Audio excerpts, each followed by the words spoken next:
ఈ రోజు మనం చూస్తున్న తిరుమల కోట్లాది మంది భక్తులు నిత్య కళ్యాణాలు, వైకుంఠ కాంప్లెక్స్లు, ఆ వైభోగాలతో కలకల్లాడిపోతుంది. అన్ని సౌకర్యాలతో ఒక ఆధ్యాత్మిక నగరం లాగా ఉంది. కానీ ఇదే తిరుమల ఒకప్పుడు ఎలా ఉండేదో తెలుసా?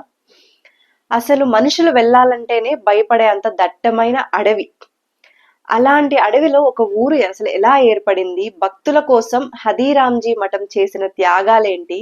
చరిత్రలోనే కలిసిపోయిన వేయికాళ్ళ మండపాన్ని ఎందుకు తొలగించారు? ఇలాంటి ఎన్నో ఆసక్తికరమైన విషయాలు మనం ఈ వీడియోలో మాట్లాడుకుందామండి. వీడియో స్కిప్ చేయకుండా ఎండ్ వరకు చూడండి. చాలా యూస్ఫుల్ ఇన్ఫర్మేషన్ అనేది అయితే మీకు దొరుకుతుంది. వీడియో నచ్చినట్లయితే లైక్ చేసి ఛానల్ని సపోర్ట్ చేయండి. మనము 1900 ఒక 100 సంవత్సరాల ముందుకు వెళ్తే అసలు ఇక్కడ మనుషులు వెళ్ళాలంటే కూడా భయంకరంగా ఉండేదన్నమాట. దట్టమైన అడవి. ఎందుకంటే అక్కడ మామూలుగా జంతువులు కూడా సంచరిస్తూ ఉండేటివి. సో భక్తులు పైకి వెళ్ళాలంటే కూడా అడవి మార్గంలో చాలా భయపడేవాళ్ళు. ప్రాణాలు గుప్పెట్లో పెట్టుకొని వెళ్ళేవాళ్ళు. పగలపూట మాత్రమే అక్కడ అర్చకులు మిగతా కొంతమంది ఉండేవాళ్ళు అనమాట.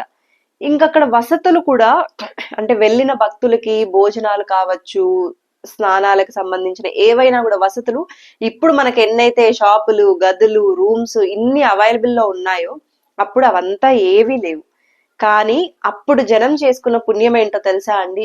డైరెక్ట్ గా దేవుడి దగ్గరికి వెళ్ళి దర్శనం చేసుకొని వాళ్ళు వాళ్ళ పనులు చేసుకునే వాళ్ళు అనమాట. కానీ ఇప్పుడు ఆ వెంకన్న స్వామి దర్శనం అంటే నిజంగా మహాభాగ్యం అనే చెప్పుకోవాలి. అండ్ మనం అనుకున్నప్పుడు కాదండి, ఆయన తలుచుకున్నప్పుడే, ఆయన అనుమతి ఇచ్చినప్పుడు మాత్రమే మనం ఆయన్ని దర్శించుకోవడానికి వెళ్ళగలం. నిజంగా అది మాత్రం నేను నా లైఫ్ లో చూసాను. ఎన్నోసార్లు కొండపైకి వెళ్ళాం కానీ దర్శనానికి ఏదో ఒక అడ్డంకి. కానీ ఆయన ఏ రోజు అనుమతిస్తాడో మనం ఆ రోజే ఆయన్ని దర్శించుకోగలమని నిరూపించారనమాట. ఇంకొకటి ఏంటంటే, సో భక్తులకి ఇదంతా ఇబ్బంది, అడవి, అక్కడ ఓన్లీ అర్చకులు వీళ్ళే ఉండేవాళ్ళు అనమాట. అప్పుడు మామూలుగా ఇప్పుడు అంటే టీటీడీ ఆధ్వర్యంలో ఉంది. అప్పుడు ఇది మామూలుగా కొండ ఇదంతా వచ్చేసి హదిరాంజీ మఠం వీళ్ళ ఆధ్వర్యంలో ఉండేది కాబట్టి వీళ్ళు ఇంకా వాళ్ళకి సంబంధించిన భూములు కావచ్చు ఏదైనా లీజ్కి ఇవ్వడం స్టార్ట్ చేశారనమాట. అంటే మీరు ఇక్కడ నివసించవచ్చు అనేసి ఒక 200 మంది 300 మంది అంటే వాళ్ళు అక్కడే నివసిస్తూ వచ్చే భక్తులకి వాళ్ళకి అన్నదాన కార్యక్రమాలు కావచ్చు, వసతులు అందించడంలో హెల్ప్ చేస్తూ ఉండేవాళ్ళు. సో ఇది ఇలా కాలక్రమేణా భక్తుల రద్దీ పెరగడం పెరగడం పెరగడం ఇప్పుడు చూస్తున్నాం. తిరుమల అంటే ఎంత రద్దీగా ఉంటుందో. ఈ రోజు ఆ రోజు అని తేడా లేదు. ఎప్పుడు ఎంతో వేల మంది భక్తులు ఆయన దర్శించుకోవడానికి వస్తూ ఉంటారు. సో అలాగే అక్కడ కూడా అప్పుడు ఏంటంటే భక్తుల రద్దీ పెరుగుతూ పెరుగుతూ కాలక్రమేణా పెరగడం వల్ల ఆ 200 కాస్త 25,000 మంది అయ్యారు.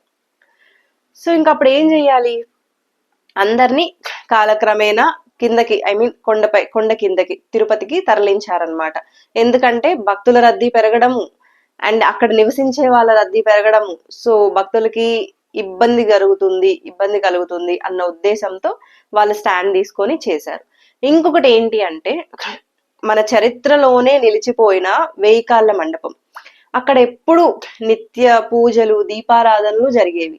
కానీ భక్తుల రద్దీ పెరగడము, మాడవీధుల్ని విస్తీర్ణం చేయడం. ఒకప్పుడు ఆ మాడవీధులు, ఆ 4 వీధుల్లోనే ఇల్లులు కట్టుకొని ఒక ఊరులాగా ఉంది అది. సో ఆయన ఇంతమంది భక్తుల్ని రప్పించుకోగలిగారు కాబట్టి ఆ మాడవీధుల్ని విస్తీర్ణం చేయడం కోసం వేయికాళ్ళ మండపాన్ని కూడా తొలగించారు. నిజంగా చెప్పాలంటే అంటే చరిత్రలో నిలిచిపోయిన ఒక పాతకాలపు ఆ కొండ ఆ ఆర్కిటెక్చర్ ని తీసేశారు అంటే బాధాకరమైన విషయమే. కానీ భక్తుల కోసం తప్పలేదు.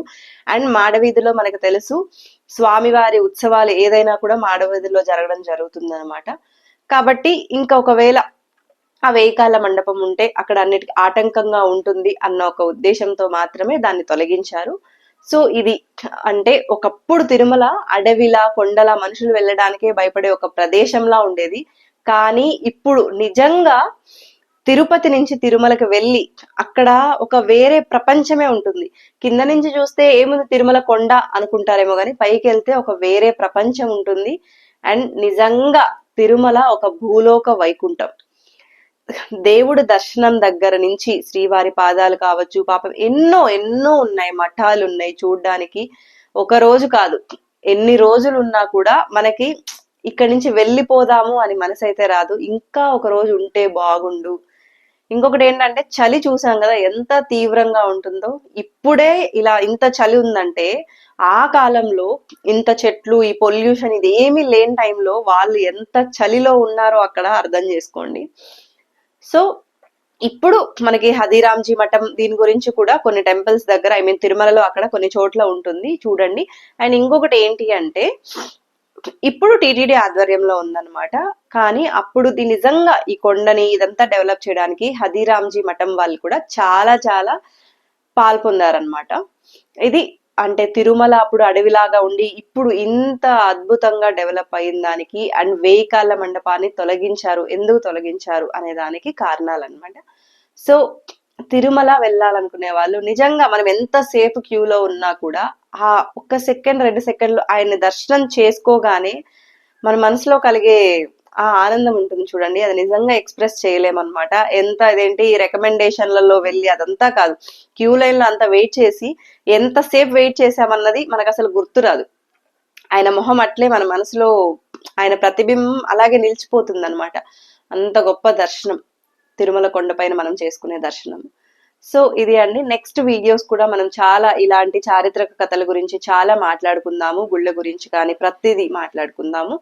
సో మీరు తిరుమలకి దర్శనానికి ఎప్పుడు వెళ్ళారు అండ్ మనకి ఇంకా రాబోతుంది కదా ఏకాదశి దర్శనానికి ఎవరు సెలెక్ట్ అయ్యారు అనేది కమెంట్ చేయండి. Thank you for watching the video.